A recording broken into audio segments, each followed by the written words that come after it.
Hi, everyone, and welcome to the Resident Rulebreakers. I'm Kayla. And I'm Camille. And on today's podcast, we have a very special guest with us today, Marqui Jackson, who is the co-executive producer, one of them anyway, of The Resident. And we got to talk to him about how he got into writing, some of his previous work, and just, he gave us some amazing advice about if you wanted to break into the show business. So it's pretty cool. And we also talked about being a Black writer in Hollywood, how it's much harder for him, especially. It's kind of sad. He also gave some inside tidbits on some of your favorite episodes that he actually had hand in writing. Like 3 words. He also wrote Belief System, which is the Halloween episode from season 3. With the Minator kiss. Yes. It seems like he was a fan of Minator too. It seems like he was the one who was like, Amy, the fans want them to kiss. We gotta give them this kiss. So, for you Minator fans, and I know there's a lot of you out there, thank Marqui. Also, you can thank him for the Conic backstory. In other words, if you ship anybody on the show, thank Marqui. We talked with Marqui about his experience as a Black writer in Hollywood, how he had to work harder just to break into this career stuff. We were really grateful that Marqui agreed to be on the podcast and be interviewed. So without any further ado, we're going to bring Marqui in and talk to him. Hi, Marqui. Nice to meet you. Nice to meet you. How's LA, right? Yeah, LA. It's nice and hot. It's very humid today. It's hot here too. In South Carolina. Well, I mean, it's summer, so yeah. I mean, you're actually from Texas. I saw on your Instagram that you really like. You said that Texas was the first state to celebrate Juneteenth. Well, it was that's why. No, not the first. Well, I mean, it was the state that I'm from, and so so Juneteenth was a thing for me growing up because it was just part of our kind of everyday culture every year. So whereas everyone else is kind of learning about it, I was just like, I've been celebrating it on my own in LA for years. So it's all of a sudden become a big deal. Yeah. And so hopefully that's why, and then my farmer post like hopefully next year it's still a big deal. So so no, it was going. Yeah, I saw that there's a movement, like a legislative movement for it to actually become a national holiday. So hopefully there's progress at that. Cool.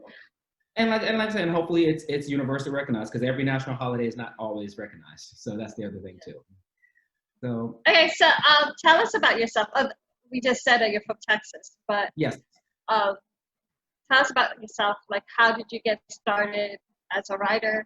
What productions have you worked on, etc.? Well, I mean, how I got started there's 2 stories. Like how I got started as a writer. I've been writing since I was a kid.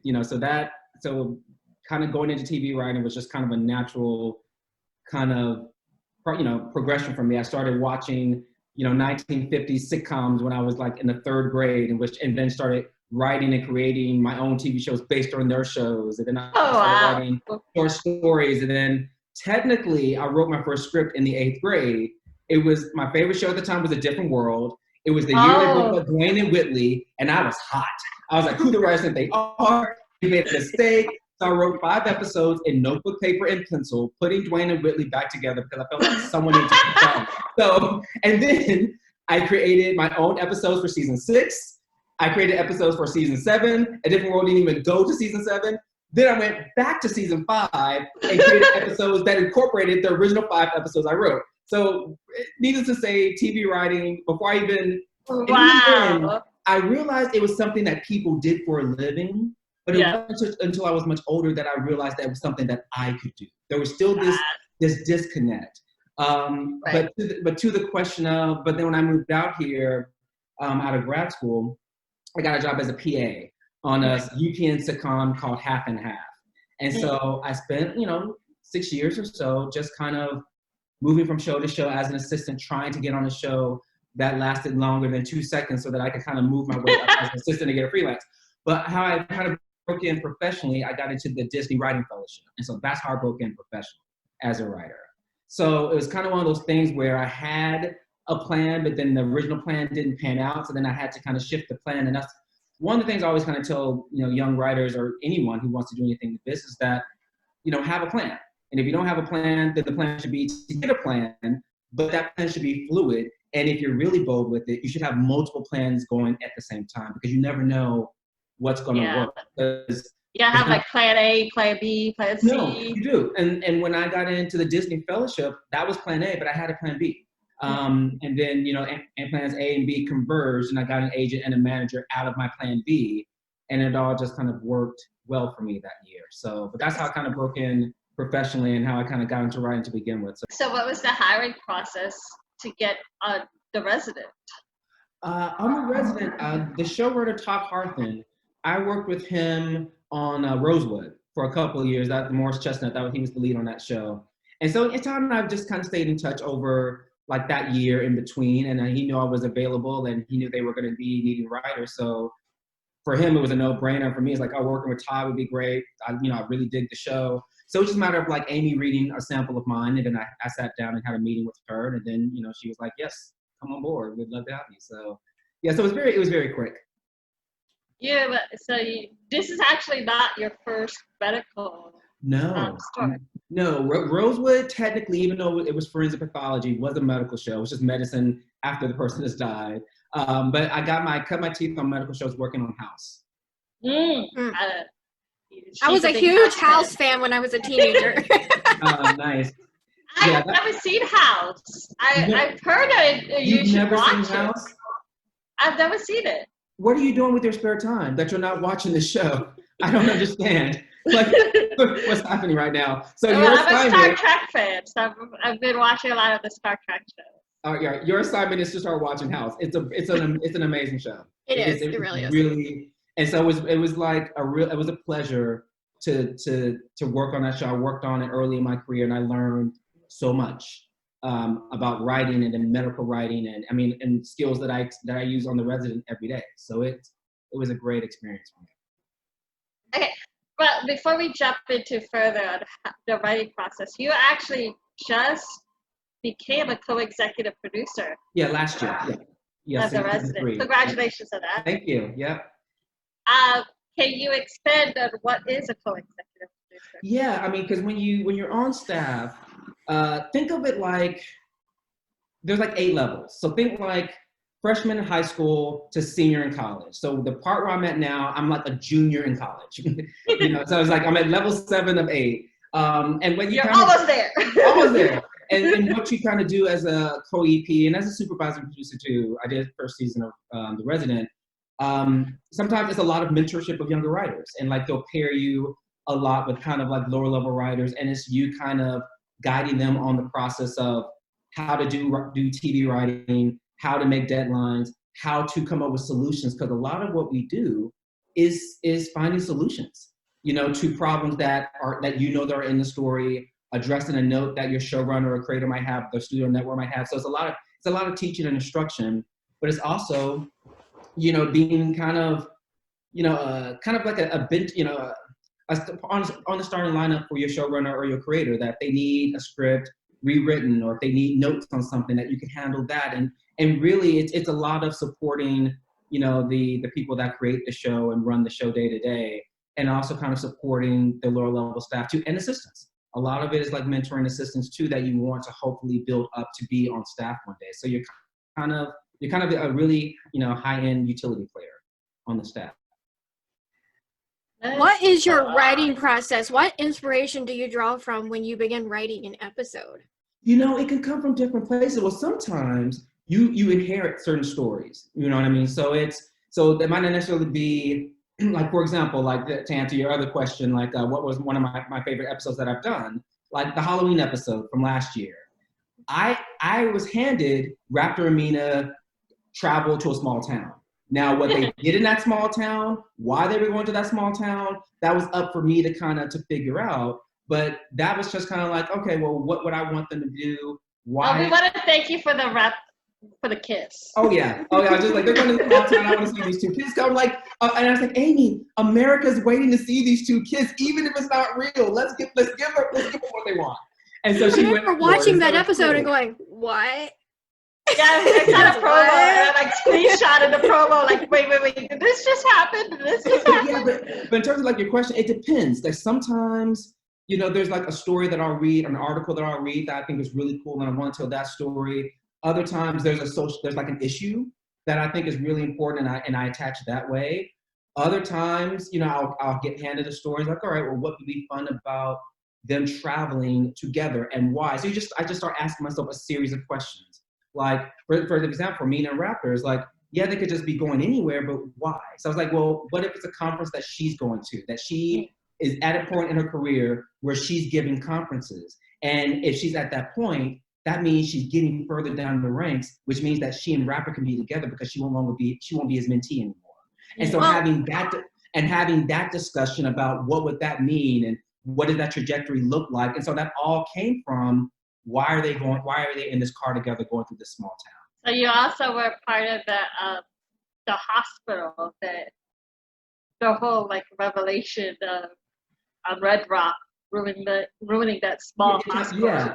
Yeah. I mean, so you can get inspiration from a lot of different things. I mean, just articles you read, things that are passionate to you, you know, things that happen to you, you know, person that you might want to tell, or just talking. That's the other thing too. There's so much kind of riffing with other writers. You'll go out. Jen Klein, she's a writer on the show. She and I have we have a game called Goofy or Great, where I'll go into her office, pitch her an idea, and she tells me if the idea is goofy or great. And so you'll just like riff with each other about ideas too, and then you'll get a lot of story ideas that way too. Like again, why were Mina and Rapper outside the hospital and driving through the back, you know, woods of Georgia? So answering that why gave us a thrust for that relationship. Is that Halloween episode your favorite that you've worked on? Yeah, that one I really did, because the director, I love the stories. I want to give Morris something cool because I've worked with Morris before and he was kind of new to the show, and I was like, I want to give him like a really kind of cool story that I think he'll do. Yeah, that was an interesting twist. You know, you would have thought that the white supremacist was like the. Yeah, and that idea came from, I was just kind of walking around, you know, my house in the morning. I have these morning musings where I might just take a walk and think about story. And I was just kind of going through all the kind of scary kind of archetypes. I was like, all right, vampires, all right. Oh, Jekyll and Hyde. It's like, a brain case where someone is Jekyll and Hyde, and they switch back and forth. So then it just became, could I make the medicine work with something like that? And I was like, oh, that'd be a cool case, you know, for Kane is, let's make him a white supremacist. And that would really, because I also like the notion of kind of, not only kind of social thrillers, but the idea that things that are scary are grounded. You know what I mean? That it doesn't have to be, you know, supernatural creatures, that there are enough scary people in the world, you know, that seek to do other people harm. So I kind of want to kind of bake that in as well into a genre episode. Yeah, that I remember, like, I was thinking to myself, like, oh, okay, he's gonna be a good guy, and then come back and he's actually that was his real personality. Yeah, and then they had that kind of turn on Kane, that his hubris kind of was his own kind of undoing in that scene. Yeah. So that's a favorite. And my first one of the Resident, 3 words, it was the one with the Nick and Conrad, and you saw the flashbacks. I think everyone in the fandom loves that episode. When we did a podcast for that episode, it got so many listens. Nice. Yeah, because that episode, in terms of like you were talking like what's the process, I was handed the patients they are a couple that came from their honeymoon, and they probably caught something while they were on their honeymoon. And so the notion was that, you know, there would be flashbacks to their honeymoon, and Conrad would kind of see what they're seeing as they're describing it. And so I emailed Todd, it's just like, well, and Nick was on a completely different story with Jesse. It was like at the rehab center or something like that. And I was like, well, why is Nick at another story with Jesse? If we're having a story about a couple, Nick and Conrad should treat them together, and we should tell a story, a romantic story with this couple that parallels Nick and Conrad. He's like, yeah. Okay, cool. And then I'm like, why are we doing flashbacks on this couple that we're never going to see again? If we're doing flashbacks, it should be about Nick and Conrad. We should learn how they met, how they fell in love and what broke them apart. We are 14 episodes in. America needs these answers. And he was like, and he responded, he was like, yes, yes, yes. And so that's what it became. And then it was just like, you know, making sure the medicine was interesting, that we could parallel, and something that we were talking about with Nick and Conrad, because as a reviewer, it actually kind of bumped me that they just got back together in season 1. Yeah. I was like, well, no, what were their issues? That, you know, they had issues. They broke up for a reason. For me, as a person watching the show season 1 when I wasn't on staff, I had questions, and I was like, I'm in a unique position to answer those questions. And so I want to know what the deal was within their relationship. And so then we just kind of built that story out, and it became something. It was an interesting challenge because I'd been on the show maybe 3 weeks. So it was like having to learn the show, but then also pitching backstory on these characters that already kind of pre-existed. Right. And then the idea with the, you know, the miscarriage, that I didn't actually think they'd let us do it, but they did. Well, that's one plot line that a lot of people want to see again. See it brought back up. Yeah. Yeah. We've said that on another podcast that we want to see the impact, the long-term impact of that miscarriage, especially, you know, since now they're going to get married. Mm-hmm. Obviously, probably discussion of kids will come up too. You know, maybe you could discuss on a future episode also, like the emotional and the physical. Well, I don't know how much it will come up in terms of miscarriage, come up in the future, but them having kids and what does that look like and what complications might arise from that, you know, that will be, you know, discussions. They're a young couple, and, you know, that's the natural kind of progressions. But Nick and Conrad and kids, you know, and what that looks like, you will see some more of that for sure. Mm. Well, you just made a lot of Conic fans happy. No, they're a married couple. I mean, it's a natural. You know what's so funny is I'm not as big of a Conic fan. I know that's like blasphemous. I know. I don't think I've ever met one. It's me. I'm not that. For me, the couple that I'm most like really excited for is Minator. Like I am dying for them. Is that the name online, Minator? That's what Fox has been using. That's so great. I'm not going to give away too much. All I will say is that there will be stuff with Minator. I'm not going to say what, but we will not be ignoring their obvious chemistry on screen. So things will happen. Yes, the chemistry between Malcolm and Shawnette is just I love the fact that they're two strong, beautiful Black doctors at the top of their fields, you know, who are falling in love pretty much, you know what I mean? It's like, I need this already. I need this storyline. Let's talk about that. Okay. As you know, there is a movement demanding for more diversity in the writer's room. Mm-hmm. Shawnette has become one of the most vocal about this. So that stories about people of color aren't told through a white person's eyes. What are your thoughts on this? Well, I mean, obviously there should be, you know, more diversity in staffs just across the board, but I think it's so much more nuanced than there should be more people of color on the staff, because you have to look at each individual show and look at what that experience is. Because you can have a person of color on a staff, but that doesn't mean it's an environment where they'll feel open to pitch things and express things. And even if it is an environment that's open for them to kind of say, hey, you know, let's you know, maybe adjust this or maybe adjust that, or this was my experience, not, you know, this, not that. Even if it is an environment where they can speak up, it doesn't necessarily mean that that they're going to be listened to. And if they're listened to, it doesn't necessarily mean that changes are going to be made in a substantive fashion. So you have to, it's not just about, we should, yes, absolutely have more people of color on the staffs, but I would seek to go beyond that and make sure it's an environment where those voices are listened to, heard, and that change, substantive change in storytelling is done. Because you can have a person of color on your staff and not have that affect the storytelling at all. And you'll have a showrunner that just will pat themselves on the back because they hired someone of color, but then won't really utilize that person's Have the impact. Yeah. I linked to that during our discussion, during our podcast with Amy. She told us that you were integral in changing 220 Mm-hmm. to be about race. Yep. You know, because she said that it was mostly about women because that's how Charles had pitched it.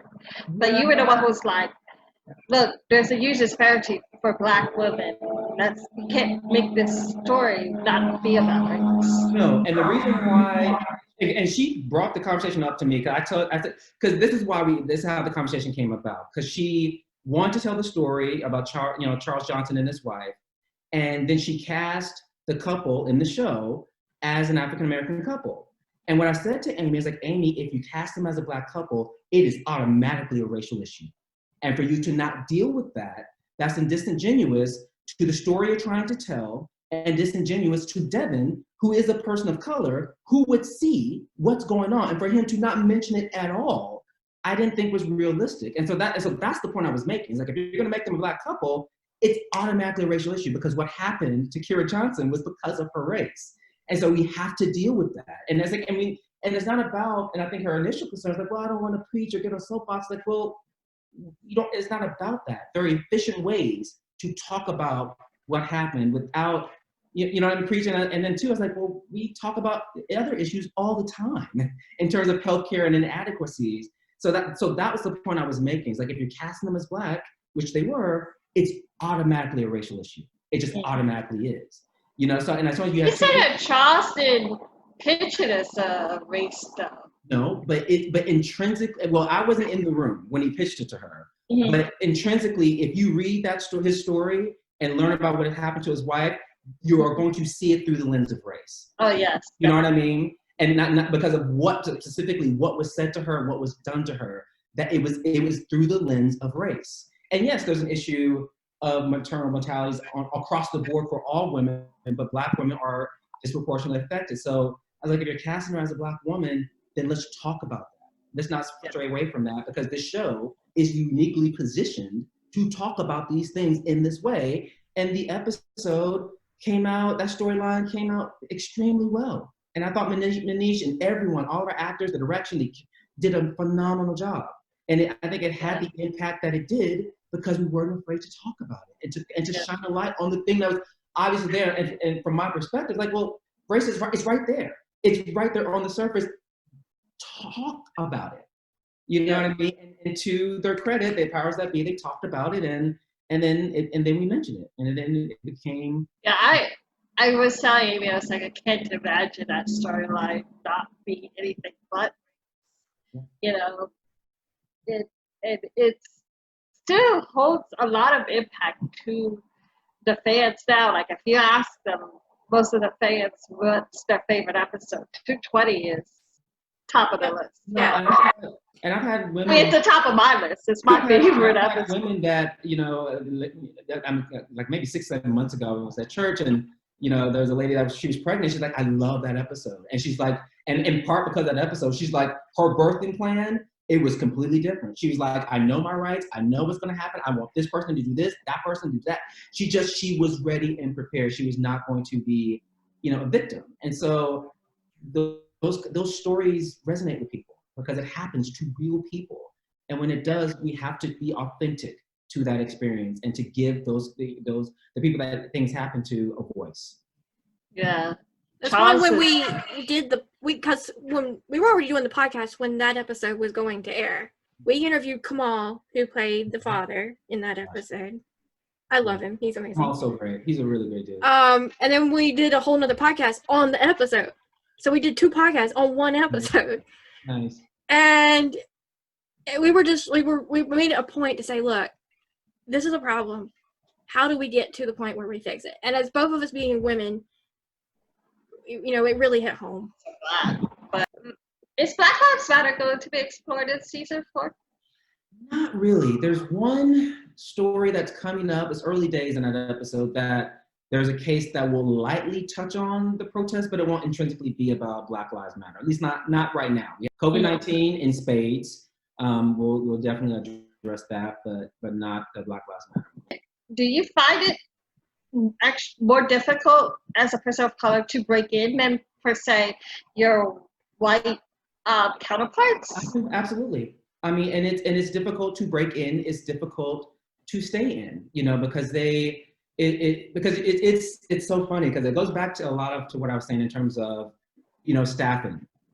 And like, you know, when you're having, because there are a lot of shows where, for example, they might have a Latino character or a Black character or Asian character. And so the showrunner, if they're thinking about it, will go and seek out one writer to fill that specific ethnicity of that character.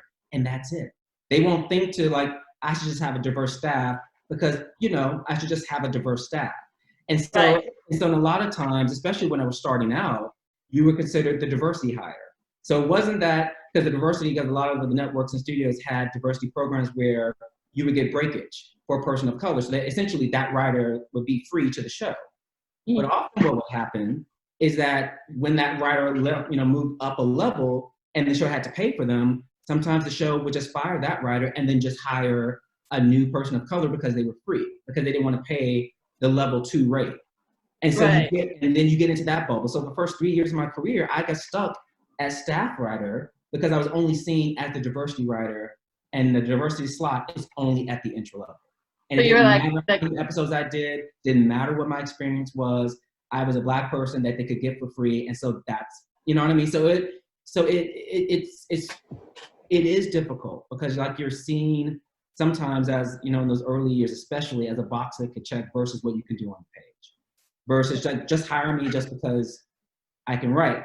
My first year of staffing, I lost so many jobs. The feedback I would get for not getting certain jobs was because, oh, well, they needed to hire a woman in the room. I was like, well, great, they realized it was all men and they needed to hire a woman, but why was it a choice between me or her? Why couldn't it have been me and her? exactly. You know what I mean? And so, you know, it's like, why did you wait until the last slot to hire someone that was not a white man? You know, and so it is tough. And there are people out there that will say that it's not, that for some magical reason, people of color are taking away slots from, you know, from white men, but it's not true. Because again, any of those slots are at the entry level and high.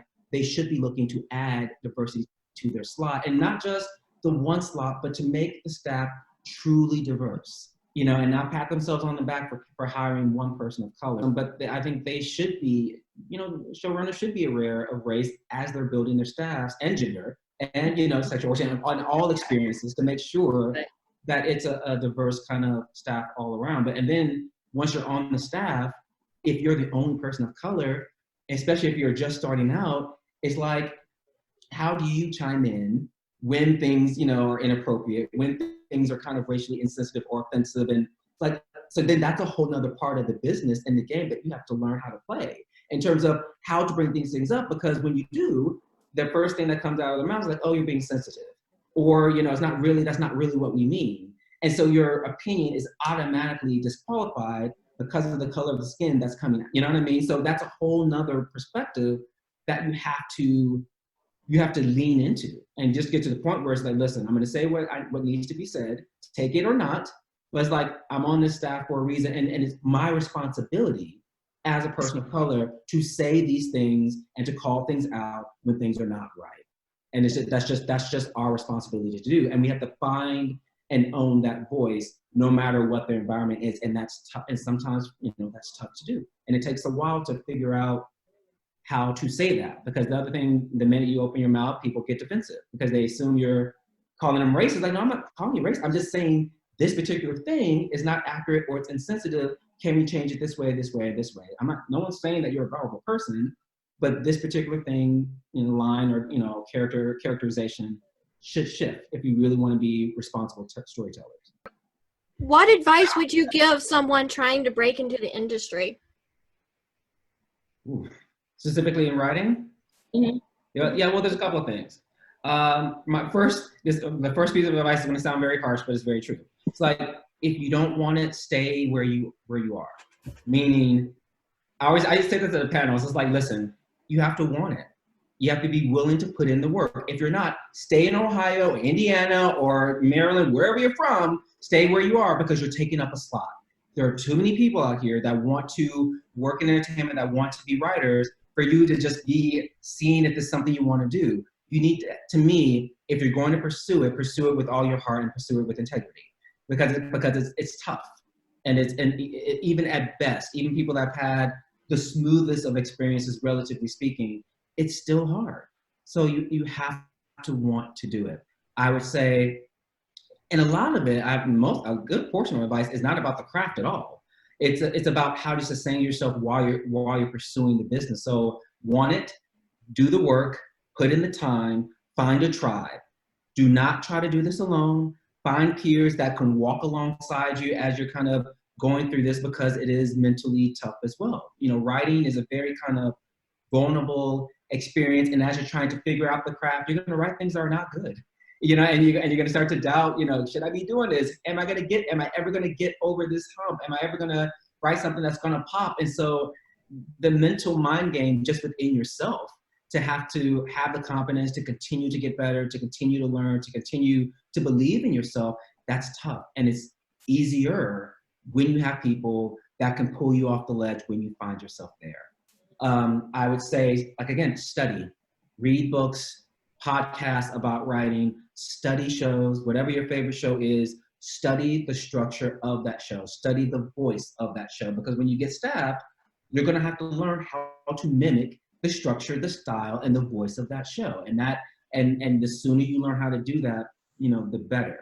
But the main thing is just to keep writing and to keep getting, you know, better finished scripts. I can't tell you how many people I meet that have that 3 unfinished scripts, because they get to a hard part of the story, they don't know what to do or how to figure it out, and then they're like, oh, well, I'm not really feeling this one, and then they move on to something else.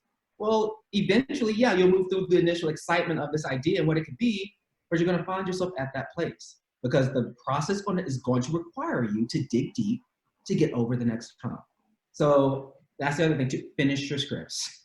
Finish your scripts, get over the hump. Don't let yourself get mired in the frustration of figuring it out. An outline. Can't tell you how many people I know that I meet that don't outline. I used to give notes in a writer's group, and you would always give this particular writer notes. It's like, every time you guys give me notes, I feel like I have to start over. I was like, yeah, because you don't outline. Because if you outline, I promise you, 95% of the problems we just told you about, I would have caught in an outline, and you would have saved yourself a lot of time. So you have to rewrite the script anyway. So learning how to, and plus if you're going to write for a living, outlining is a step. That it's an unavoidable step in the writing process when you become a professional writer. So learn how to outline, learn structure, learn how to outline. I mean, is that really any different than, let's say, writing a book? Because I like writing, not TV shows, but I love just writing novels. In my head, I'm a novel writer kind of thing. But do you think that advice is just for the entertainment industry, or could that also be for novels, for writing fiction? No, I think in terms of being dedicated and doing the work, that applies. I mean, with novels, it's just a different, what you're studying is just different, you know, and the structure is different. You know what I mean? And I know novelists that outline. I met a young novelist that doesn't really outline, and it's just, I just kind of want to see where it goes. And then it's all right, but I said, it's you know, if you're the kind of the seat of your pants kind of writer, that's fine. But even once you have your completed draft, you're still going to have to go back and apply structure and theme. The process is going to require that you do that kind of structural work. Is either you do it at the front end or you do it at the back end, but you're going to do it. So yeah, I mean, but just in terms of learning and studying whatever that craft is and learning the structure of that still applies. Because you know, and then there's always the sense of wanting to be innovative and do something different and think outside the box, and I'm all for that. People that know me well know I'm all about that. But I feel like you should learn how it's done, you know, be proficient and master the basic tenets of structure, then do it your way. Learn how it's done, then learn how to do it your way. But it's still, you have to start with some type of foundation. Unless you're just extremely brilliant, you know, and a savant, then more power to you. But, you know. If you weren't a writer, what would you be doing? I would always be a writer.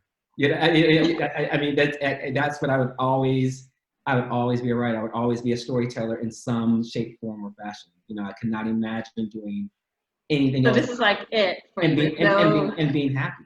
Because even in a world where TVs and television evaporated, then I start writing novels. Then I start writing prose for magazines. It's just I would always be a writer.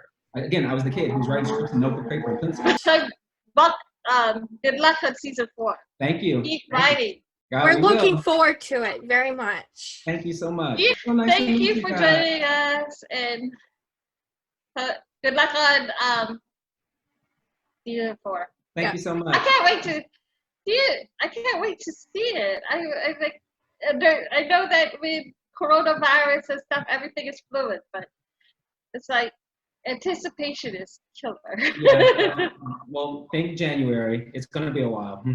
Yeah. That's what we keep telling people. We say Fox told us January, Amy told us January. We have to go with that. And I'm saying Yeah, January. but you have to have.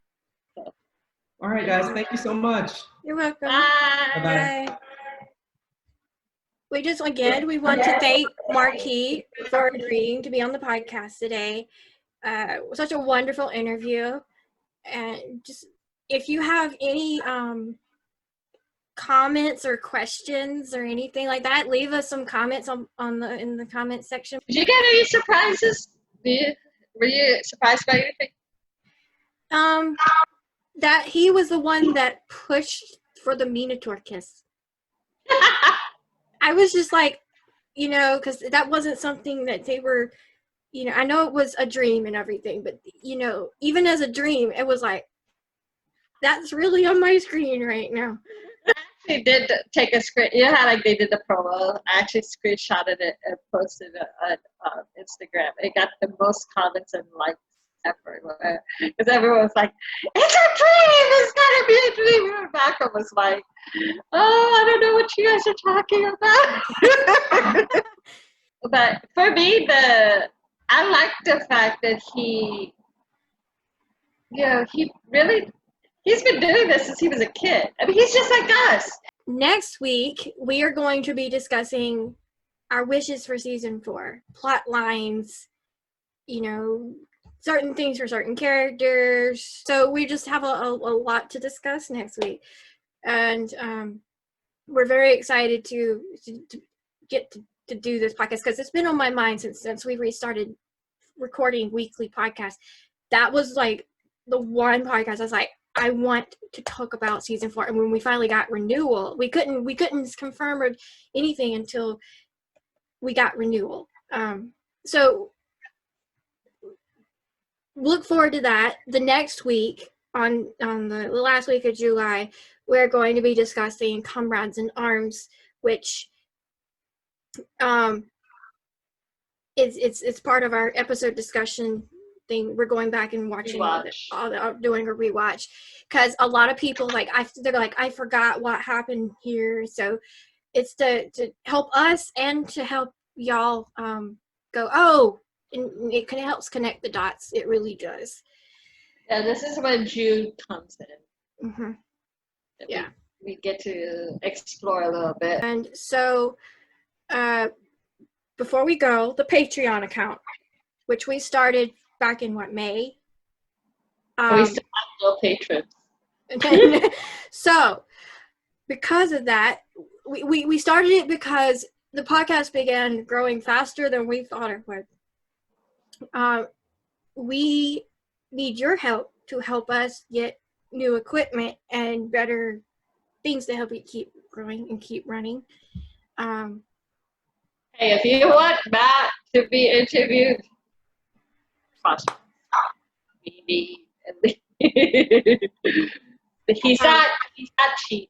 if you, as y'all are saying, we want Matt, we want Emily. Well, they're not cheap. If you want to help pitch in to help pay them, there we go. Then of course you can. We obviously will want you to subscribe. We have the SoundCloud. We have our YouTube channel, which is where you're watching this probably, and then we have Spotify, Apple Podcasts, and Google Play. which is all audio only, obviously. If you are on Apple or Google, leave a review or something. It'll help boost us up the chart. So, obviously, follow us on social media. Facebook page, The the Resident- Resident Rulebreakers podcast. And then on the page, it says join group, and you can go, if you're not in the group already, the Resident Fox fans, you can go join there, answer the questions, and one of us will let you in. Twitter, which is at Resident Podcast. Instagram, which is the Resident Podcast. You can follow Camille, the Resident on Fox fans, and you can follow me at KB Country 37.